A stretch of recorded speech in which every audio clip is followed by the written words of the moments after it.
share the screen too. Okay, all right. So hi everyone. My name is Jason Chung, and also one of my colleagues, Emma. She is also new to the office. Also joined out as a panelist as well. So she's gonna be mostly in charge of our South Asia applicant. But I'm kind of the oldest. A little bit about myself. I came to DBU, kind of most of your audience here, right? I was an international student. I originally from Hong Kong.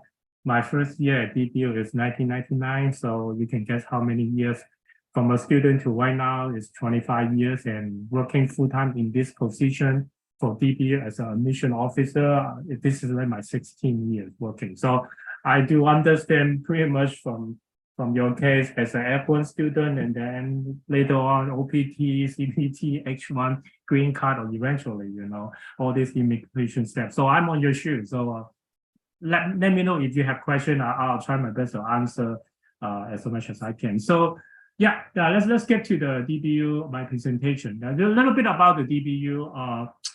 We are 120 something years old schools. We are a private Christian university located in Dallas, Texas.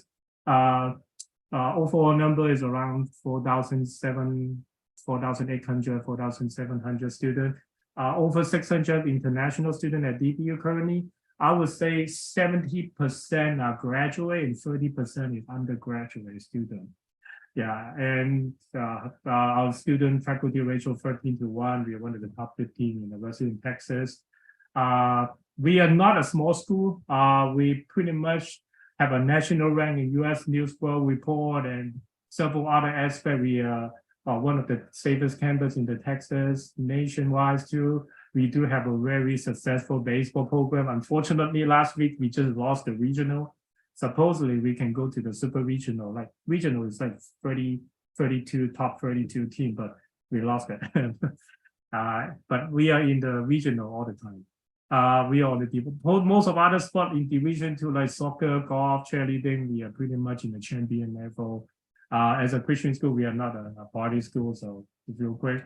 We do offer everything from undergraduate, master's, dual master and doctoral program. We do have some other program we'll kind of like combine with undergraduate or master program. Location-wise, we are located in a very convenient location in the Dallas area.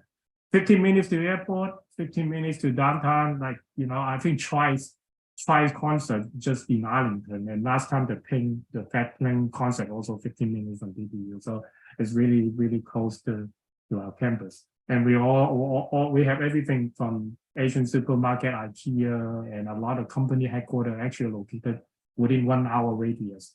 So I kind of mentioned like Toyota headquarters, Samsung headquarters, McKinsey, and all these big companies also within really close to our area. Like less than 1 hour, it can be to our campuses. Yeah. Other student services support. Yeah, we are full service, not just a campus or a small campus. We do have campus housing, and we have other service for international. I'm sure, but I know today most of the audience, they're already in the US. You may not need it, but in case you need, let's say, campus housing, yeah, definitely we can provide it for you. So you don't have to worry about it. It's a lot cheaper than you renting an apartment, in the Dallas Forward area. Yeah, I'm gonna give you like the tuition price later on. So yeah, our graduate go to pretty much everywhere. If you go to LinkedIn, you search about DBU and then alumni, or you can see all these major companies. We do have alumni work for different major companies, especially right now Dallas Forward is now one of the top growing city, and a lot of people moving in. Yeah, our graduate pretty much on a 95% rate to finding a job. And I don't have the report with me, but actually we just did one of our program, MSITM, our FH income for most of the students, either on CPT or OPT, is already 80,000 plus. And one of the top students, I think, get $150,000 US per year, working in Cisco, working in some of the IT companies in the area. So it's really, really successful. Yeah. So let's go to the admission side. Okay. So right now we still accept applicant for 4 semester. Summer is too late. Unfortunately, it started about weeks ago. But yeah, we still, if you're already currently in the United States under F1 visa, or actually any other visa category, we can still accept your application online. So several of the documents that you need the official transcript, please send it to me. I can take care of it. And any other scanned copy from your undergraduate master degree, you can provide it for us, but eventually we will need the official copy from your previous school. Doesn't matter your school is in Asia or any other, we still need an official one eventually. But for the sake of the application process, we can use a copy, kind of move things forward. Okay. If you already graduate in United States or UK or Canada, we don't really need the TOEFL IELTS. We just need to prove you have graduate in an English-speaking institution. So then we can waive the TOEFL, IELTS to rank for those requirements. Okay. You have to provide like a 300-word statement of purpose, why you want to come to student and why you want to come for DP. Be honest. If you're coming for because I'm looking for second master degree in CPT program, you can write it down. Or if you have we do have some students maybe transfer from other institutions due to maybe academic suspension, GPA problem. Just write it down and we can take other consideration as well. It's not like you have to be like a GPA 3.0 in order to qualify for the admission. But again, we will take everything as a case-by-case review. Recommendation letter can be your boss, can be your coworker, can be your professor, teacher. Resume, pretty standard. Some of the program require GRE, GMAT, but I think we still carry over from the COVID.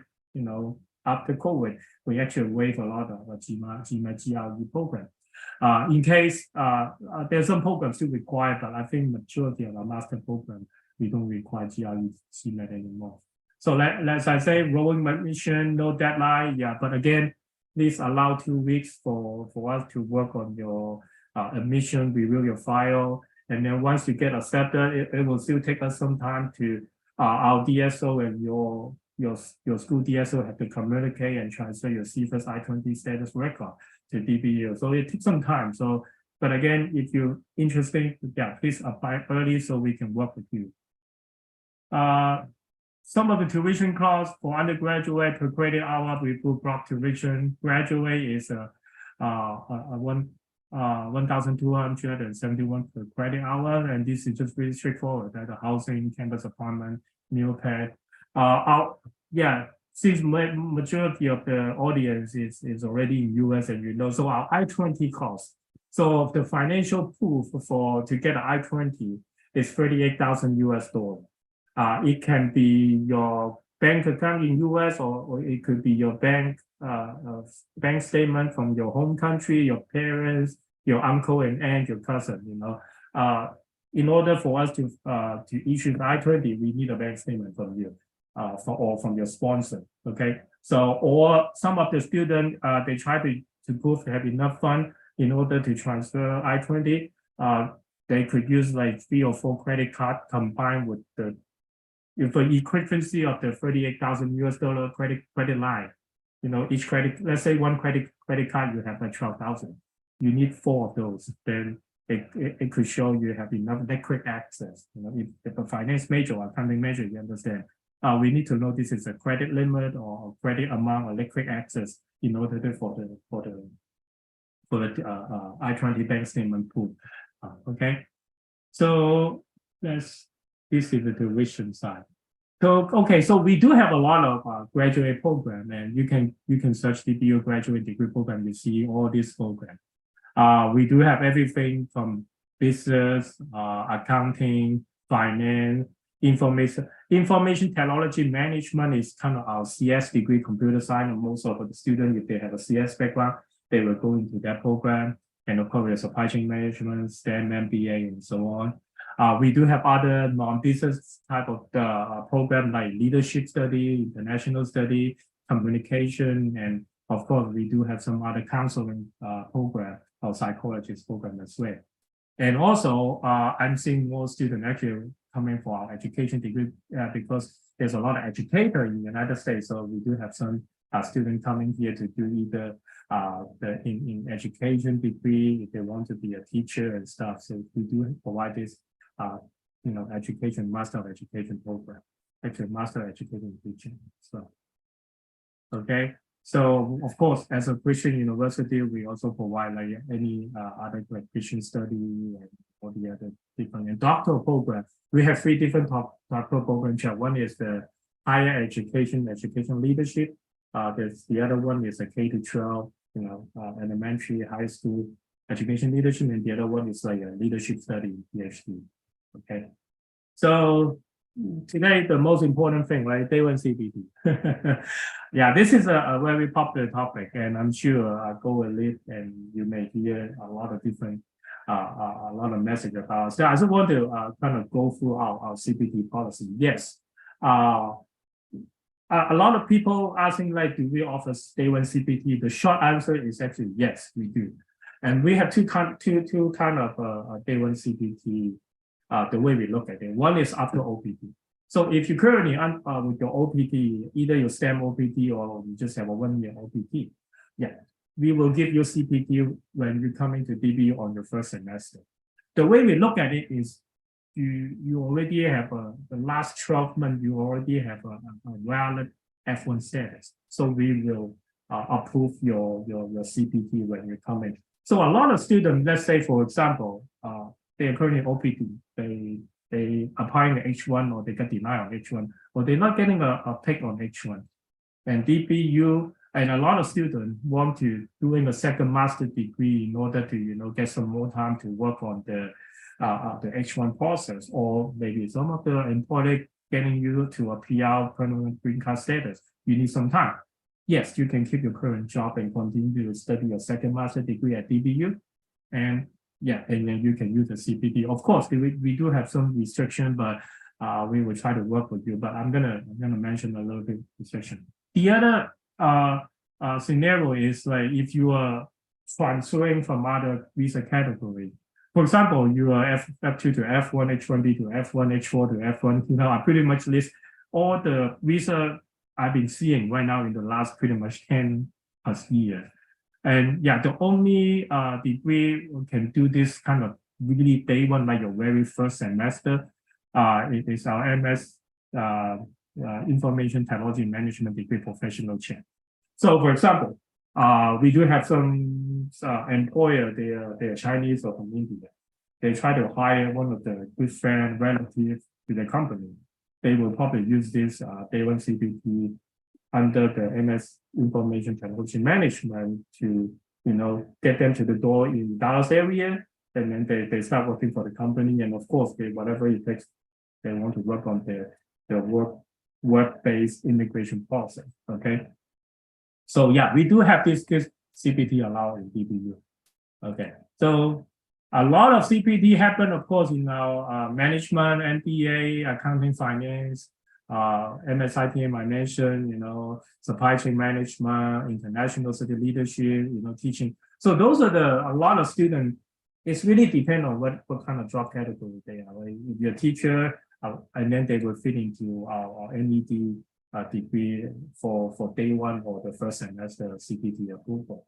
And if they are on the business side, it depends on what kind of business you are. If you need finance, we do have finance, we do have accounting, or just simply a manager, or MBA, data analysis, or BA, and so on.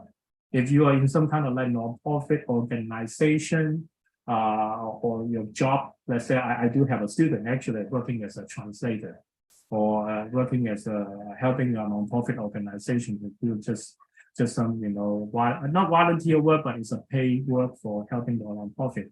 They probably choose our international study degree or leadership degree, and also they can keep the current employment with the organization.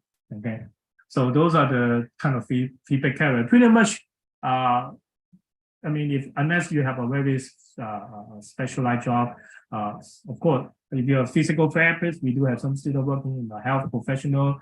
I mean, sometimes they kind of fit into our management because you still kind of manage your clinic, right? I do have some students. They actually is an animal doctor. They actually treating animal or dentist.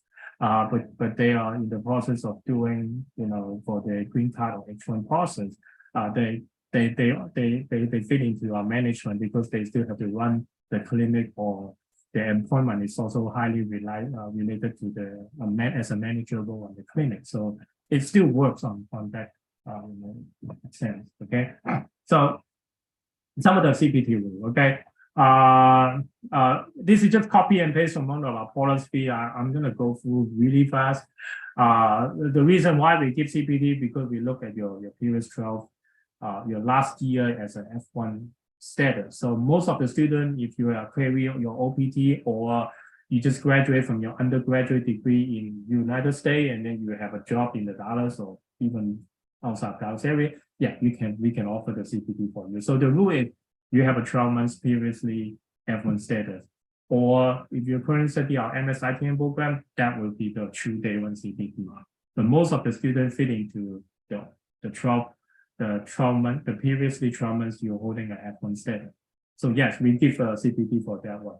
Okay. So, and then this is just a lot of regulation we have to work. I mean, there's a lot of the HR document. You have to say you're willing to work with the school in case the professor requests some, or your boss have to, fill out some evaluation or disclose some of the,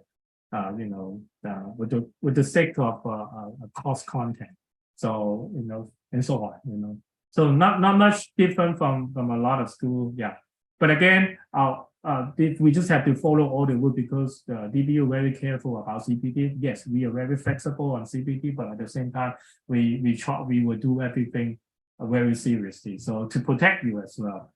Yeah, I'm gonna get into it later. So of course, you have to get into maintain your class attendance, GPA at DBU, and you have to make sure you register the next semester class, and then we have to approve your CPT with the program director or academic advisor at DBU, and our office, one of the DSO have to review all the CPT paperwork, and every semester you have to get approval on your CPT. Okay, of course the HR letter have some internship day, have to clearly list on the paperwork and such.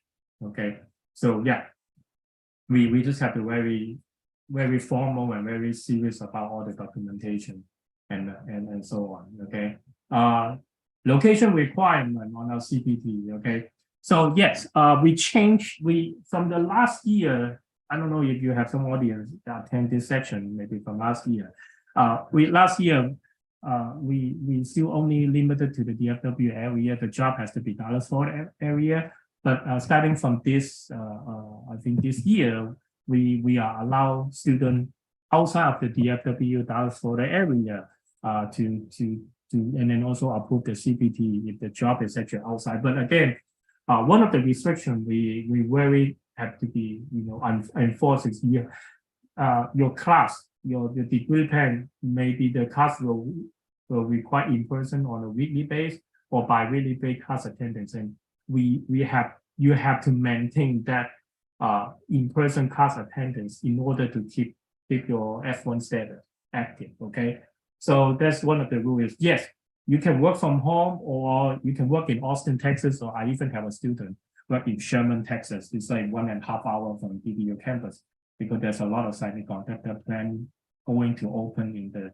very north side of Dallas. So this is also another reason why we are now allowing even outside of the DFW, because it's going to be more company open outside of the DFW area, and we realize there's more students finding employment, not just in the DFW, but in Boston, in Houston, in some extent, or in Oklahoma. So yes, yeah, but again, in the class attendance is something and we have to check. And our DSO and professor will keep track all the in-person class attendance. So this is something the professor, the program director, and our DSO will work very closely to make sure all the students who are also signing up for CPT will have to maintain the in-person. This is kind of like at the F1 rule, right?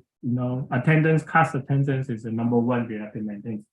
Okay, and of course, GPA and all the other things. Of course, yeah, and these are another, copy and paste from the CPT policy. You have to, make sure you have a full course load, like 9 plus credit hour and such, things like that, So not much different from that, okay?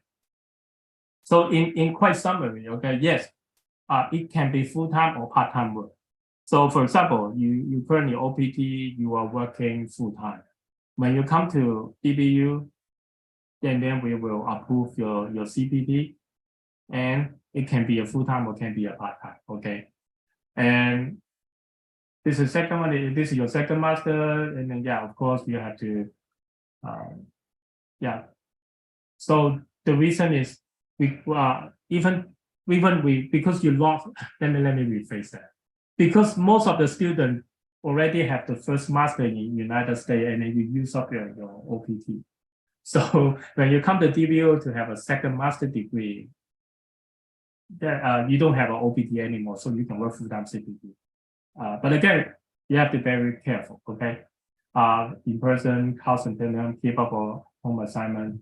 And this is the statement all the last 10 years, I've been helping a lot of students or a lot of our students get stuck in the RFE process on the H-1B. Yes, because of the nature of the CPT and the United States, immigration USCIS department will crack down a lot of this.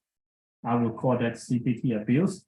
Even though our regional USCIS officer will come to DBU and look at every single student who will have a CPT approval, and he will gonna point out, hey, what happened to this student? Why this student? Why is that? And we have to report to the regional USCIS officer to say, yes, this student is coming for in-person class, everything is good standard, and the officer or the professor, program director have to write a statement. And this is I'm gonna tell you, this is a behind the scene.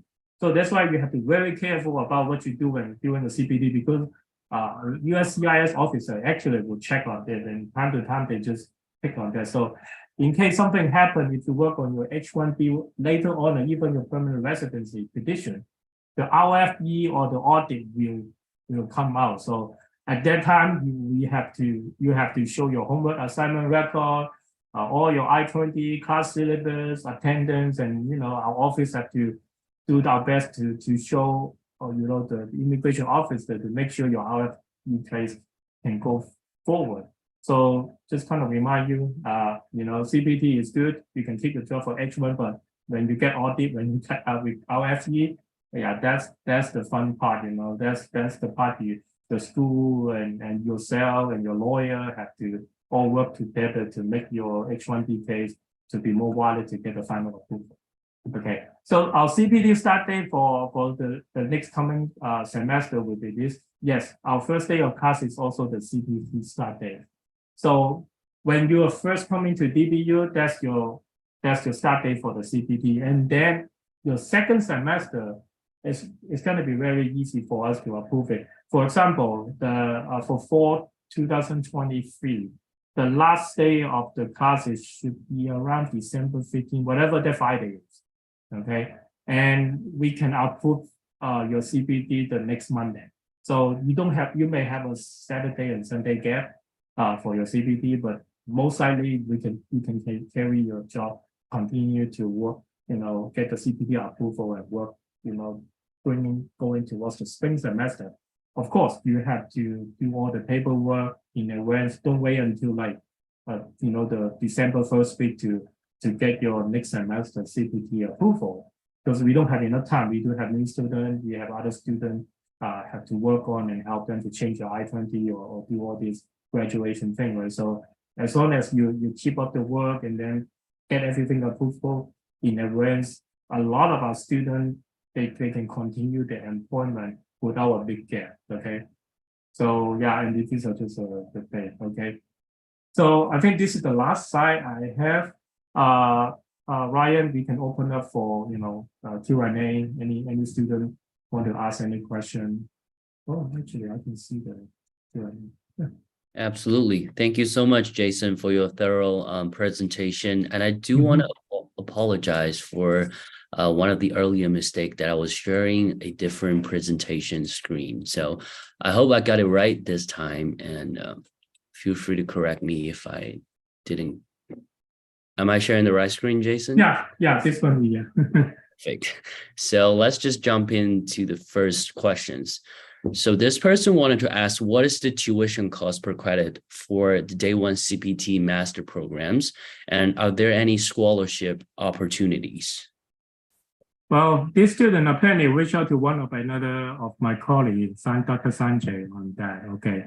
So to answer the first question, the tuition cost per credit hour is $1,271 per credit hour. So every semester you have to register as a 9 credit hour, because remember, you have to maintain your full-time enrollment status. So 9 credit hours is the tuition per semester. Okay. Any other scholarship opportunity? Unfortunately, we do have some, but not a lot. It's also, especially for the even master degree, we don't have a lot of scholarship available. If you have a religious background, if some of your church can sponsor some of the tuition, that could be helping as well. Or if we have to check the list. If your current employer, let's say you work for AT&T, you work for American Airlines or Goldman Sachs, we do have something called a partnership program with those companies. There's a tuition discount with this big company. We just have to check with the list and your HR. Usually the HR department, they have some agreement with DBU, and then they can apply the recorded partnership scholarship to that.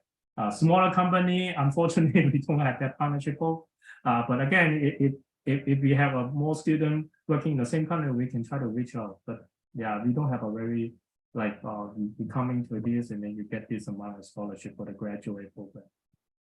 Thank you for your very complete answer. And let's jump into the second question. So this person wanted to ask, is day one CPT an internship, or does it have to be an internship? Well, under the MSITM, which is the Master of Science Information Technology Management, yeah, it could consider an internship. Or it's a full-time employment. Okay. So to answer that, I think it is still called sometimes we call it internship, but sometimes it's a full-time employment. It could be an internship. So yeah. Absolutely. And the third question, I think you touched on that a little bit, but this person wanted to know, how does the International Admissions Office or other departments of the school help with an RFE on the H-1B cases?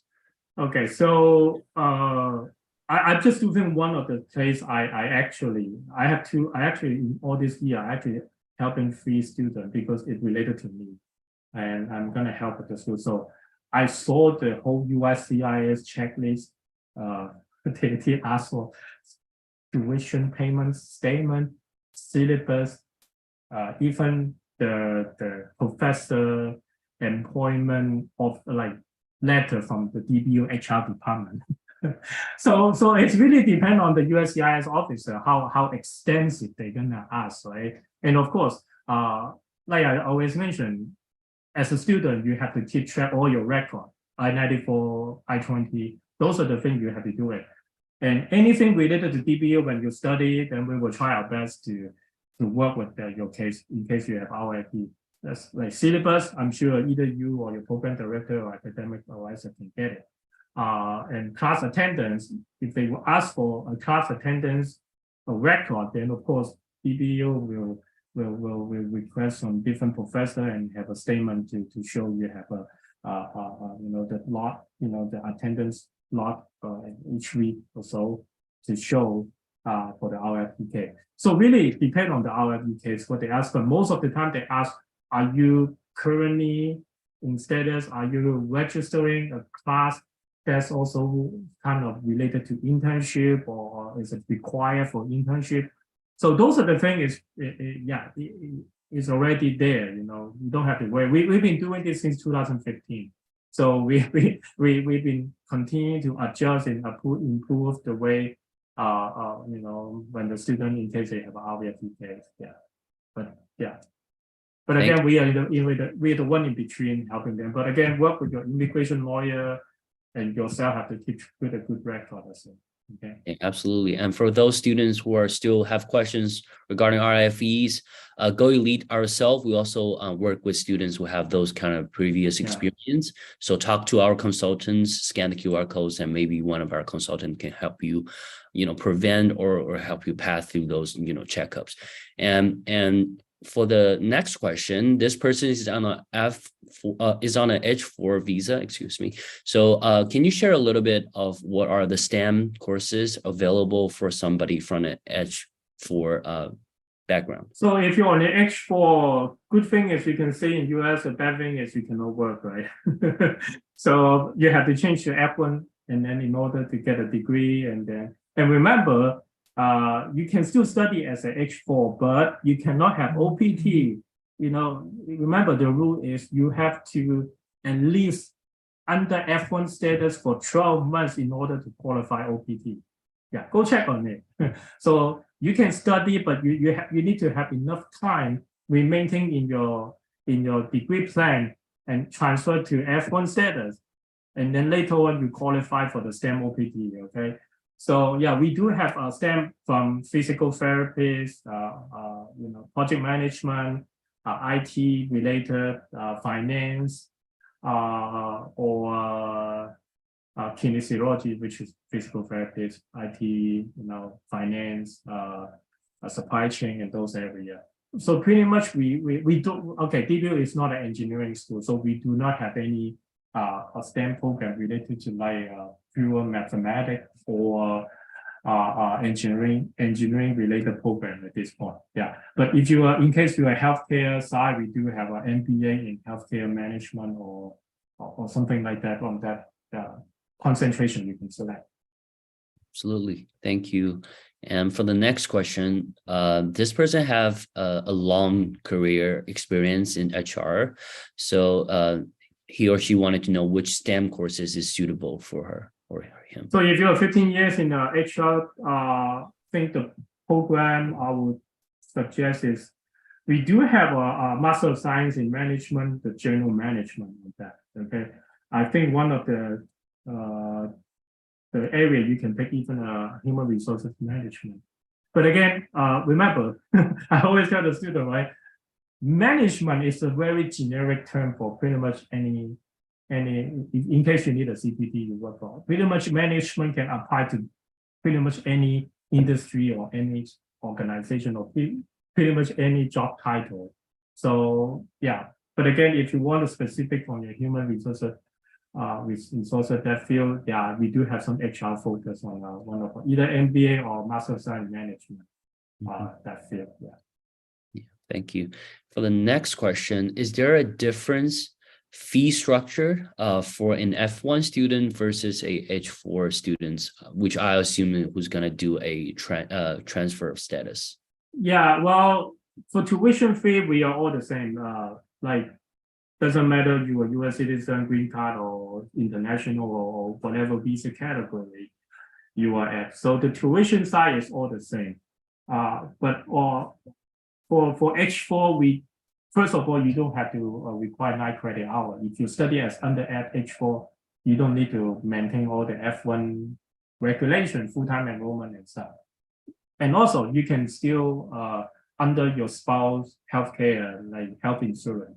So maybe cheaper or maybe more expensive because DBU health insurance once a semester is around $860 per semester. So one semester is kind of 5 months. So every 5 months is like $870 for the healthcare, health insurance.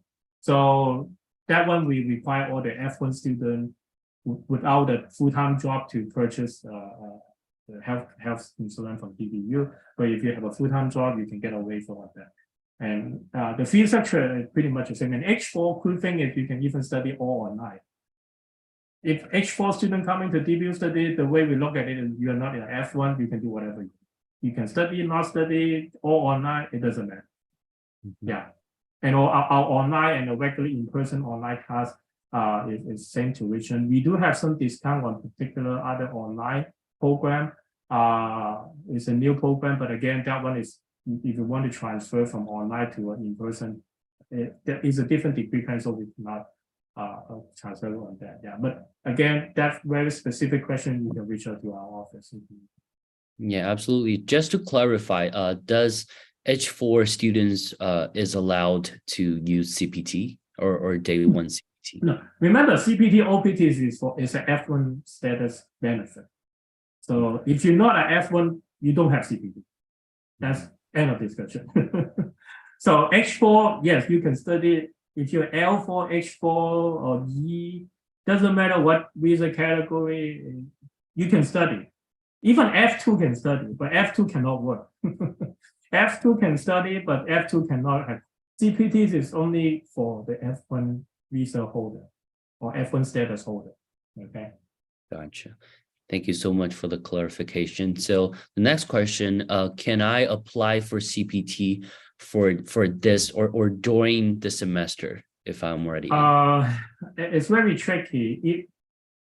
If all of a sudden you find a job, I would say the short answer actually is a no, because remember you have to register. We have to register an internship course in order to work with the CPT approval. So if somehow you find a job and you want to do the CPT for that particular employment, it's very difficult for us to get into it. But again, we can look at it as a case by case is how it's moving. But in most of the case, you have to wait for the next semester to start the CPT.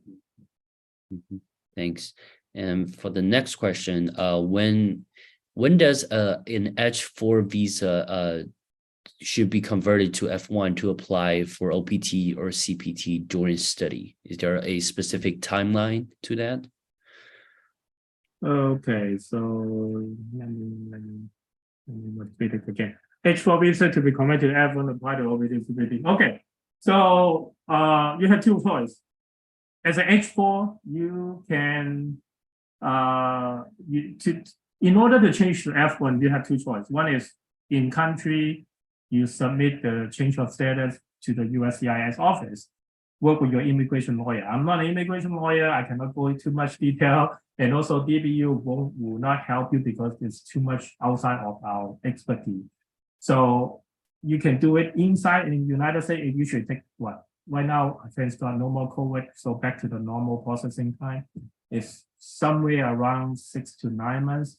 Any sort of change of status, F2 to F1, H to F1 doesn't matter. Okay, but again, during this time, you have to make sure you maintain some legal status, legally staying in the United States.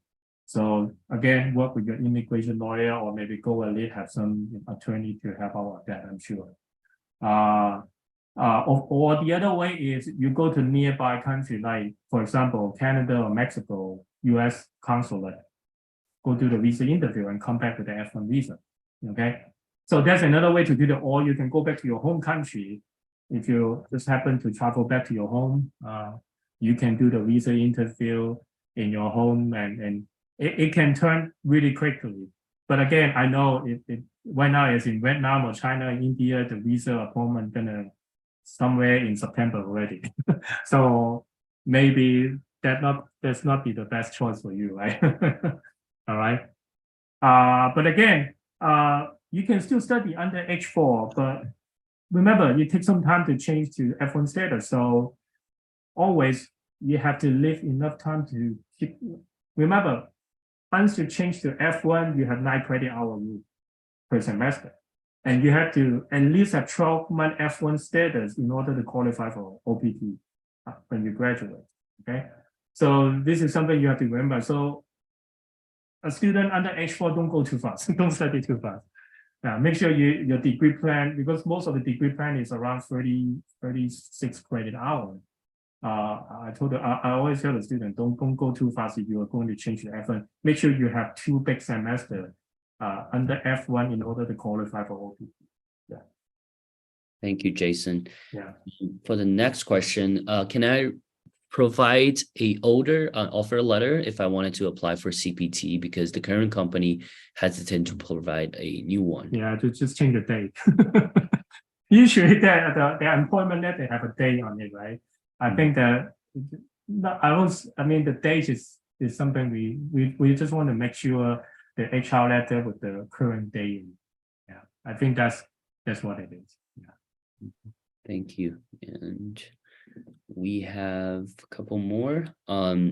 So I am this student saying I am a student at a UNA, so one of the ACICS accredited universities. So does DBU accept students from a ACICS accredited college? And also this person have another master's degree from a regional accredited public university. Let me check something real quick. I think the ACICS is the one USCIS disqualified the entire accredited. Yes, I believe.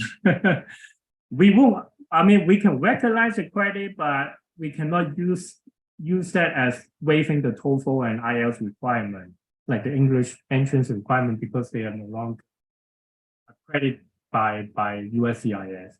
So we do have a university, I think it's called Texas Health and Science University. They also under ACISC, that accreditation. We have 2 students coming in, and unfortunately we no longer accept it as we can waive the TOEFL requirement, and then they have to go through the Duolingo or TOEFL. But again, we still take the transcript, as to calculate GPA and for a certain, consideration. Yeah. So I assume the short answer is yes, but yeah, because you have another one, if you have another regional accredited public university, yes, yes.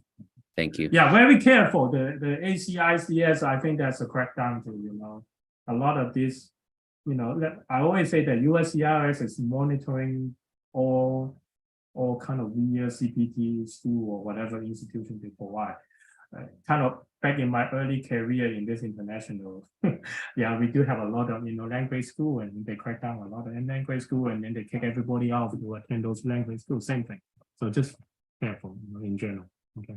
Thank you for sharing the experience. And next question: can a student do full-time CPT for the whole duration of the study? If you already use up your OPT for your first master degree, yes, you can work full-time CPT. If this is your very first master degree at DBU, in theory, you can still do full-time CPT, but you cannot go more than 11 months and 29 days. Yeah.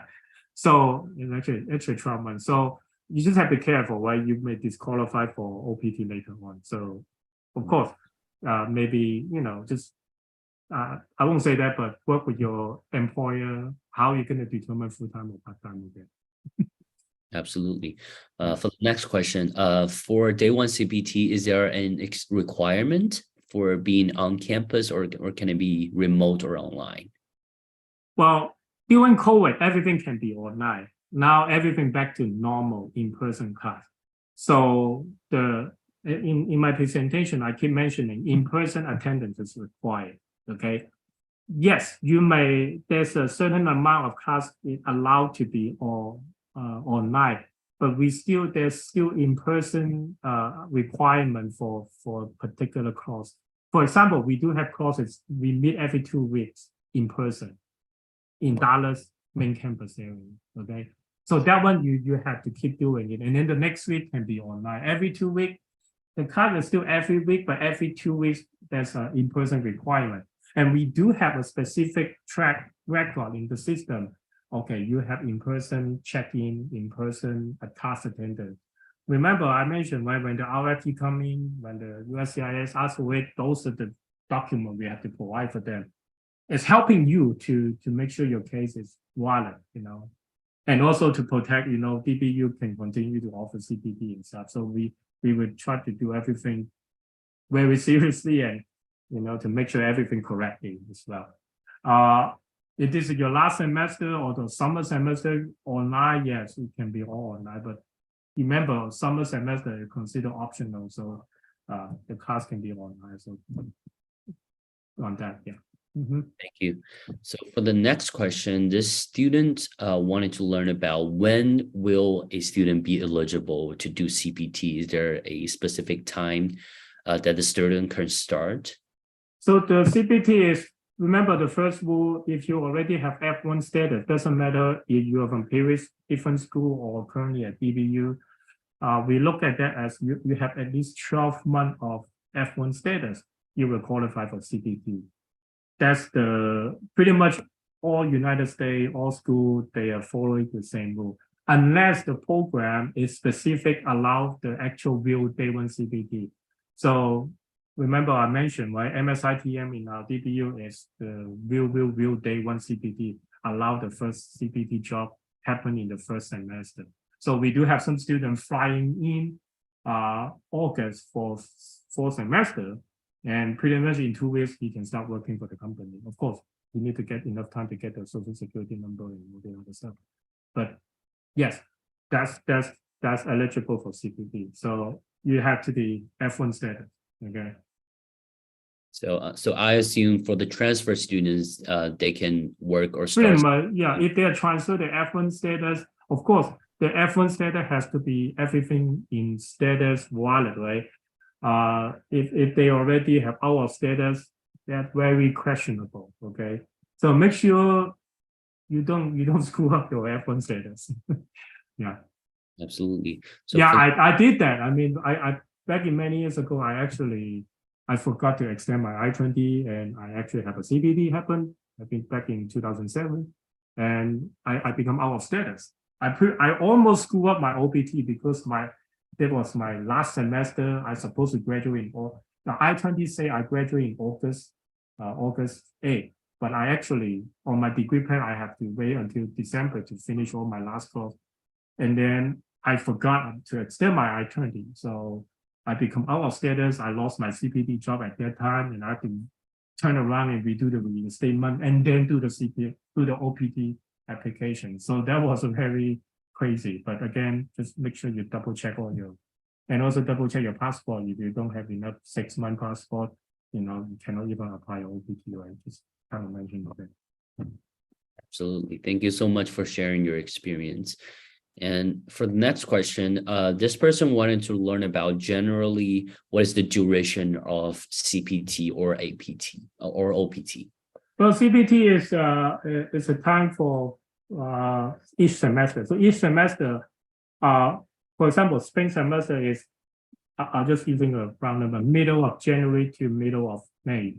That's the duration of the CPT. And then summer is end of May to first week of August. That's a summer semester. And then fall semester is middle of August to December. Okay, and then continue to move on is middle of December back to May, middle May. So yeah, that's the duration of the CPT. OPT is, is the time you graduate, right? And it depends on the program. Most of the non-STEM is 1 year. Then if the STEM, you have to reapply for the STEM extension OPT, and all this paperwork have to redo again. Absolutely. Thank you. And I think this is our last question. So do I answer all the questions? Yes. I don't see anybody asking additional questions. And I do want to thank you so much, Jason, for coming in. Yeah, well, the kind of last thing, keep track of all your record. Keep check all your record, your passport. A lot of students actually screw up the expiration date on the passport. That's one thing you have to double check, and also double check on your I-20 end day as well. If you need more time to graduate, make sure you check that. I think that's the most common problem, because no student will plan ahead and think, oh, they need more time on the passport. And during the COVID, some of the country, they even cannot renew the passport in time. So a lot of students lose the OPT, and they lose the OPT because the passport don't have it. They don't have the passport. And second one is keep track all your record, right? Your syllabus, your OI-20, your I-94, everything. You need to make sure you keep everything on track, because, like I say, the RFT, when you do your green card, when you do your H1, everything will come back to bite you if you don't have that document. Thank you so much for your very helpful advice in terms of the status. As our company GoElite always tell our students to ask if you have any additional questions, no matter what is this regarding our school or a status, because we deal with a lot of students. And if you couldn't reach out to any, school representative, please feel free to reach out to us so maybe we can solve some of your problems as well. And I do want to thank Jason again for coming in for our first session. And if you have 1 minute, can you let Emma to say, just introduce yourself? I know some of the audience is from India and she will be interacting with a lot of absolutely. Yeah, Emma should say something. Hi, my name's Amara. I'm a new recruiter at Dallas Baptist University. Got my undergraduate degree at Limestone College in South Carolina. Got my master's degree at Southern Methodist University in Dallas, Texas. Currently working on a master's degree from Dallas Baptist as well. I'm very excited to be at DBU, and I'm looking forward to working with those in my territory, which in this case, the students from India. So my email address is abrant2690@dbu.edu. I encourage students to apply and start the process. So look forward to working with all of you. Absolutely. So in case it fall into her region, she's more under for our South Asia, like India and maybe African, and I'm more on the East Asia. And in case the audience have some South America, we do have another colleague to work on that. So anyway, one of them will be helping you. Don't worry. We will all helping you. Our heart is to help in your case, and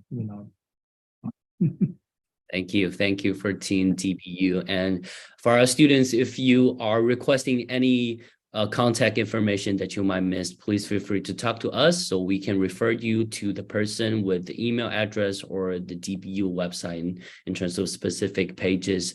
And thanks everybody for coming in for our DBU info session. We look forward to seeing everybody again. And we want to say goodbye and thanks for everybody. Thank you. Thank you. Yeah, keep in touch. Okay. Thank you. And thank you, Hans. Thank you, Ryan.